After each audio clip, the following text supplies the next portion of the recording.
అమలాపురం వెంకటరమణ థియేటర్లో court cinema ప్రదర్శన నిలిపివేసిన రెవెన్యూ అధికారులు. అమలాపురం వెంకటరమణ థియేటర్లో కోర్టు సినిమా ప్రదర్శన నిలిపివేసిన రెవెన్యూ అధికారులు.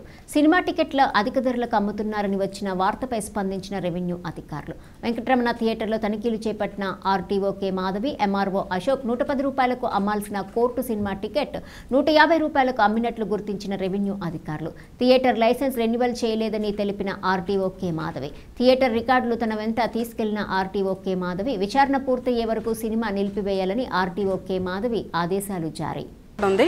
సో నెక్స్ట్ షో నుంచి యాజ్ ఆఫ్ నౌ దాన్ని క్లోజ్ చేయమని చెప్పాము. సో ఫర్దర్ యాక్షన్ దాని ప్రకారం తీసుకుంటాం. ఇదే కాదు, అసలు ఫామ్ బి లైసెన్సులు కూడా అమలాపురం డివిజన్కి సంబంధించి చాలా రెన్యువల్స్ అవ్వలేదు.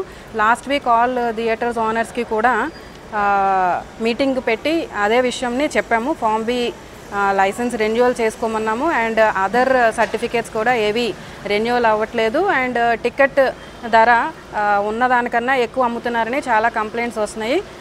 సో వన్స్ అగైన్ థియేటర్స్ అందరికీ రిక్వెస్ట్ చేసేది ఏంటంటే ఫామ్ బి లైసెన్స్ రెన్యువల్ చేసుకోండి అండ్ విదిన్ టికెట్ ఏ ధర ఉందో ఆ ధరకే అమ్మండి. Thank you.